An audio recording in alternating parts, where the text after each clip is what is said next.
Assalamualaikum warahmatullahi wabarakatuh dan semangat pagi.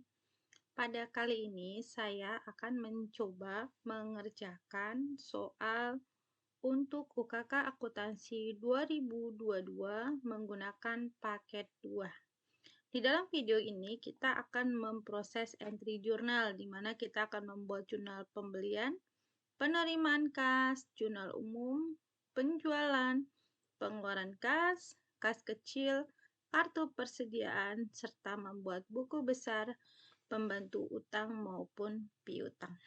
Untuk lembar-lembar ini kita siapkan nih lembar yang saya siapkan ya. Lalu setelah itu kita lihat nama perusahaannya. Ini nama perusahaannya ditulis untuk semua lembarnya. Lalu kita baca ketentuannya, berikutnya kebijakan akuntansinya. Kita harus melihat kayak ini, sistem untuk dana kas kecilnya ini menggunakan sistem dana tidak tetap. Berarti setiap ada transaksi kas kecil langsung di jurnal. Oke, lalu ada juga tentang persediaan yang digunakan. Jadi kita menggunakan metode FIFO. Kalau untuk metode rata-rata ada di paket 3. Ada di video yang sebelumnya. Oke. Metode yang kita gunakan untuk persediaannya adalah metode FIFO ya, pencatatannya. Sistem perpetual dengan metode FIFO, first in, first out. Lalu kita baca lagi. Setelah ini ada daftar akun yang digunakan ya. Lalu ini kemudian ada neraca saldo awal. Nah, karena saya mengerjakannya di Excel, neraca saldo awal saya masukkan ke dalam sini. Untuk memudahkan saya nanti untuk membuat akunnya waktu bikin jurnal. Kalau di Excel ya, kalau manual tidak perlu. Oke, kalau udah kita baca lagi. Ini untuk daftar persediaannya. Nih di kartu persediaan dibuatkan saldonya ya, sesuai yang ada di sini. Dan jangan lupa di pojok atasnya dibuat metodenya nih, metodenya FIFO. Jadi biar waktu bikin kartu persediaan tuh ingat, oh ini metode FIFO begitu. Oke, ini saldonya kita salin ya sesuai dengan soal. Lalu saldo piutang kita salin di kartu buku besar pembantu piutangnya. Ini account receivable subsidiary ya, kita pindahkan ke buku besar pembantu piutang. Ini buku besar pembantu piutang ya. Nih. Nah, ini saldonya kita masukin semua. Nah, kalau mau pakai. Lalu setelah itu buku besar pembantu hutangnya nih ada 2, kita buat di sini. Di hutang nih. Buku besar pembantu hutang dagang. Nah, ini pembantu piutang dagang. Jadi saldo awalnya kita buat ya di dalam buku besar. Kita buat seperti yang ada di sini. Udah ya, lalu kita lanjut. Baru kita mulai ke dokumen transaksi.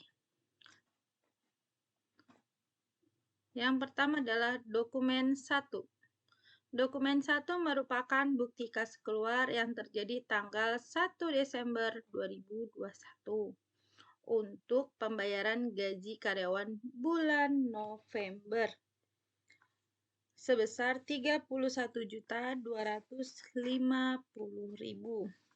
Untuk transaksi ini akan kita catat ke dalam, ya betul, jurnal pengeluaran kas, karena ini bukti kas keluar. Oke, kita catat di jurnal pengeluaran kas ya, ini cash payment journal ya, kita input di sini, kita buat tanggalnya, tanggal 1.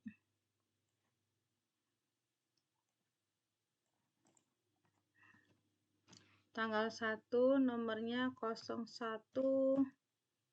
BKK. Kita buat di sini pembayaran gaji November. Akun yang kita gunakan, nah kita lihat di neraca saldo awal. Nah, ini dia. Kita akan menggunakan akun Accurate Spend. Ini angkanya sama ya. Ini dia. menggunakan akun Accurate Spend.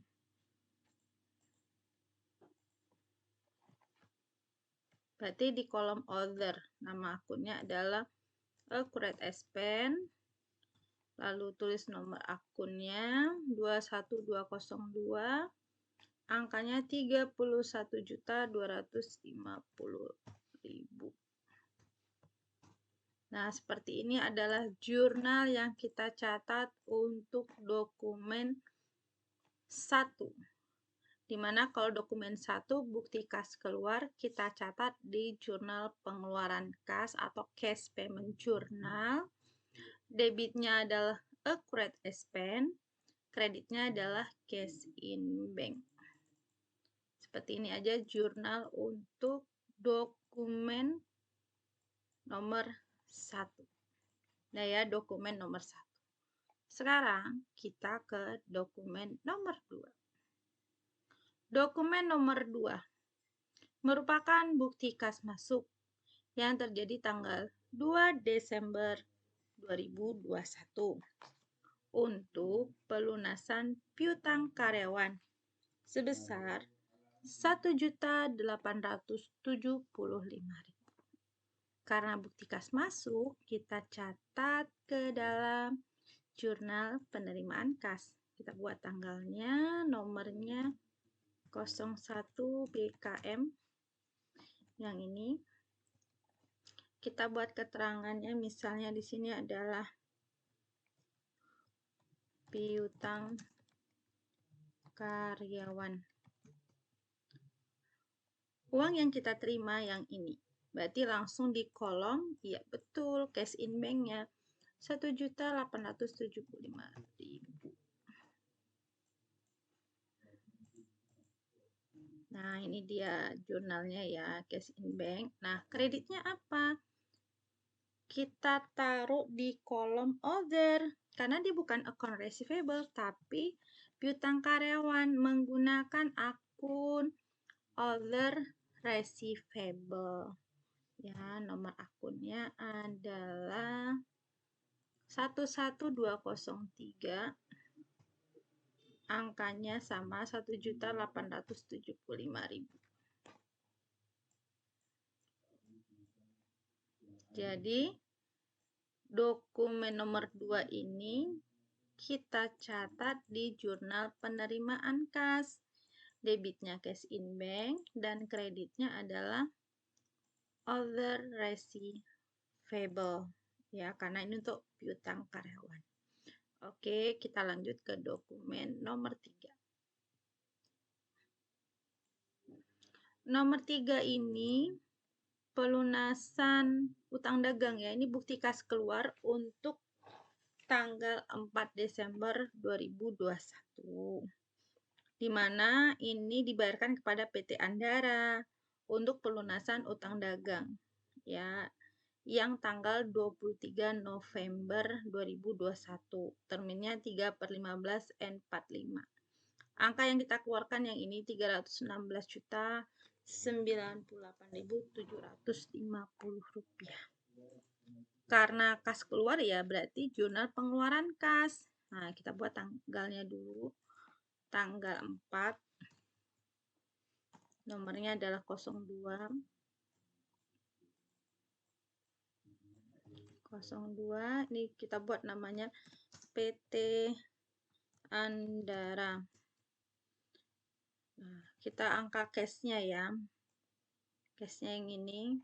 Kita salin ini 316.098.750. Nyalin ulang aja. Nah, untuk angka account payable-nya berapa? Kita lihat di kartu hutang. Kita cari namanya PT Andara nih dia. Kan terjadi selisih nih ya. Selisihnya ini adalah senilai yaitu diskon dari pembeliannya. Kan kita di sini membelinya tanggal 23 November. Nah, kita lunasi tanggal 4 Desember. Nah, ini masih ada rentan diskonnya karena terminnya 3/15. Berarti kalau kita membayar antara tanggal 1 sampai dengan 15 sejak tanggal transaksi, kita dapat diskon 3%. Kan biasanya 23, kita bayar tanggal 4. Itu masih kurang dari 15 hari, jadi masih dapat diskon. Nah, diskonnya adalah 3%. Diskonnya tinggal dihitung begini. Total account payable dikali 3%. Ini diskonnya. Akunnya yang digunakan, ya karena pembelian ya berarti diskon pembelian, yaitu purchase diskon, potongan pembelian. Ya, kita kasih akun potongan pembelian atau purchase discount. Nah, akunnya ini. Ini kalau dijumlahkan ya sama angkanya dengan ini kan 325.875.000. Karena ada kaitannya dengan nih account payable ya.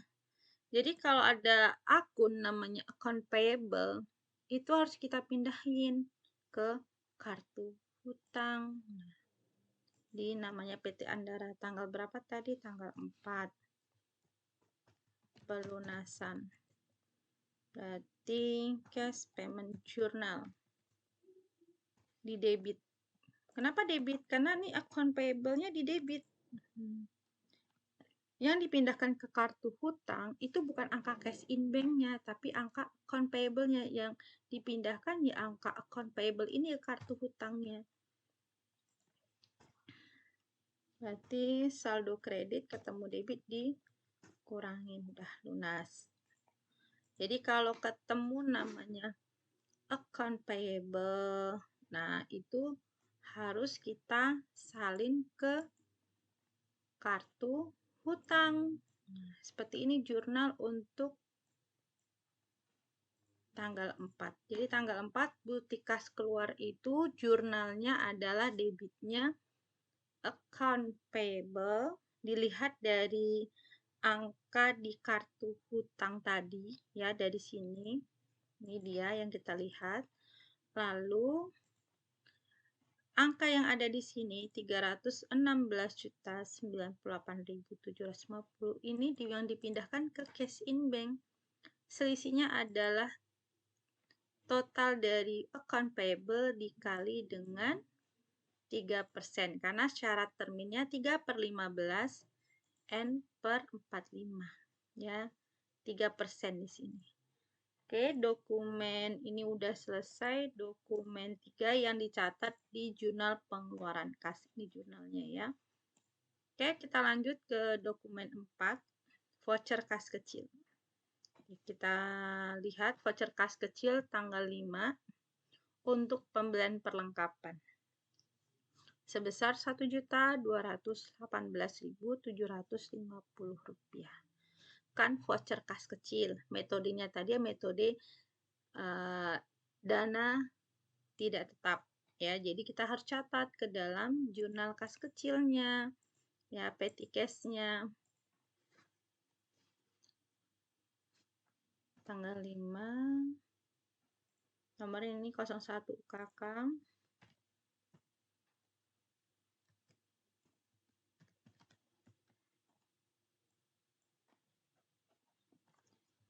Pembelian kapan? Akun yang kita gunakan, nah akunnya kita lihat di daftar akun. Akunnya adalah Office Supplies.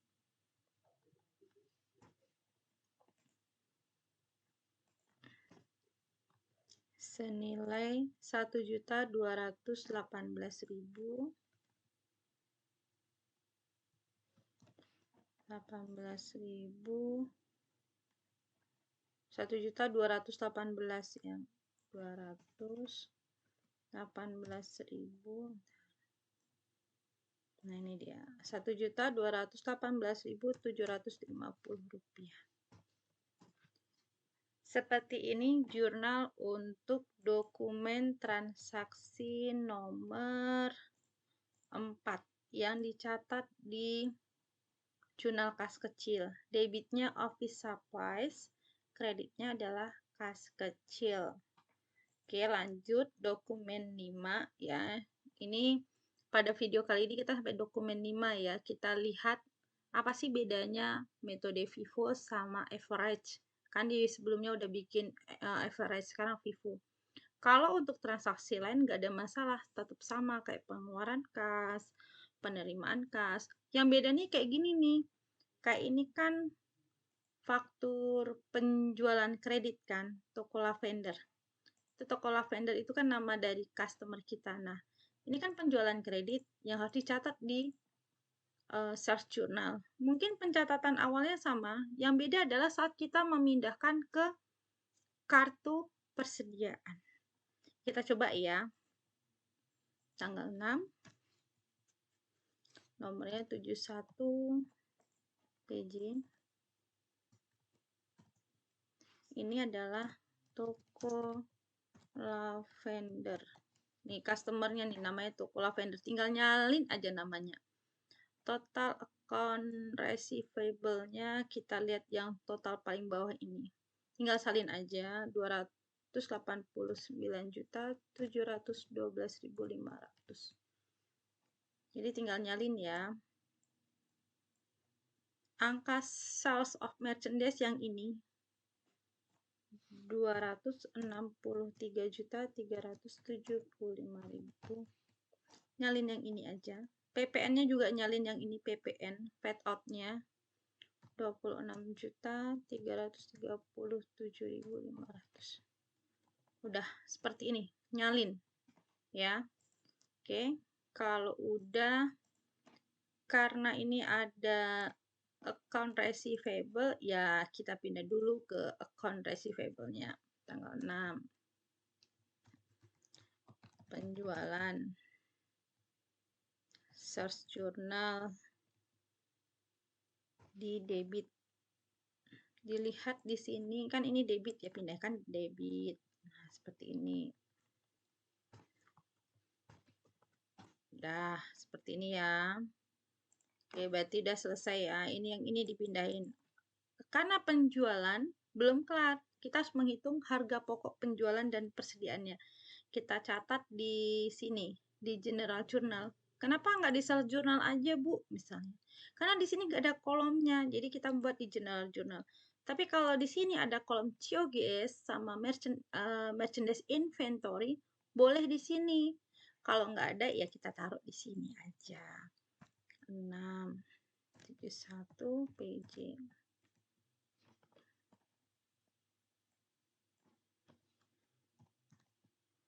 Debitnya harga pokok penjualan atau COGS, cost of goods sold.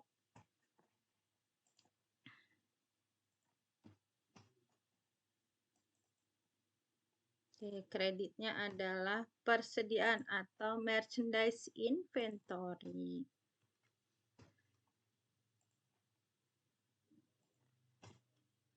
Nah, angkanya dari mana nih? Nah, inilah angka yang kita dapat nanti dari kartu persediaan. Ya, oke, kita mulai ya. Kalau penjualan sih nggak ada bedanya. Nanti yang beda kalau udah ada pembelian. Jadi dia akan tersusun ya. Kita mulai dari tanggal berapa tadi? Tanggal 6 ya. Toko lavender. Kuantitinya berarti out ya. 20. Harganya bukan ngeliat ini ya. Kalau di persediaan harganya ngeliat dari sini. Ini dia. Bukan dari harga yang untuk kartu, bukan dari sini. Tidak, bukan dari faktur, tapi dari kartu. Nah, baru kita kurangin.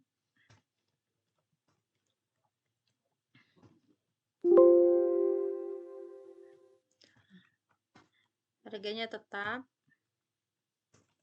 sama dengan kita kalikan. Oke.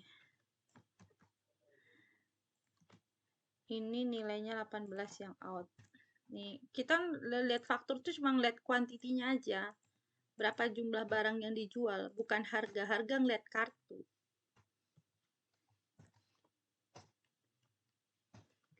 Dua dikurangi 18. Harga masih sama. lalu kita kalikan. Sekarang kita jumlahkan yang bagian out kedua-duanya. Ini kita pindahkan ke general journal sebelah sini. Kita jumlahin. Nih, ditambah. Ini barang yang pertama ya, ditambah barang yang kedua. Nah, ini dia angkanya. Mungkin sekilas ini masih sama dengan yang metode rata-rata ya, karena penjualannya, karena angkanya masih mengikuti kartu persediaan ya. Oke, nanti kita pada video kali ini kita coba sampai dokumen 5 dulu, nanti kita sambung lagi di video berikutnya ya. Jadi kalau dokumen 5 ini kita catat dulu ke sales journal, angka receivable ini kita pindahin ke kartu piutang ya. Nah, lalu ini semua nyalin dari faktur. Untuk sales journal ini nyalin semua dari total masukin receivable, account receivable. Jumlah masukin sell merchandise. Fade out diambil dari PPN nih. Angka yang ini tinggal pindah ke sini. Lalu kita buat nih berikutnya cost of goods sold sama merchandise. Angka ini didapat dari kartu persediaan ini ya. Oke, kalau udah kita akhiri video pada soal metode FIFO untuk sampai dokumen 5. Untuk dokumen berikutnya kita sambung di video berikutnya. Demikian video kita kali ini dari dokumen 1 sampai 5 pada PT Jayatama menggunakan metode FIFO. Nanti kita sambung lagi di video berikutnya. Terima kasih atas perhatiannya. Sampai ketemu di video berikutnya. Wassalamualaikum warahmatullahi wabarakatuh. Dan semangat pagi.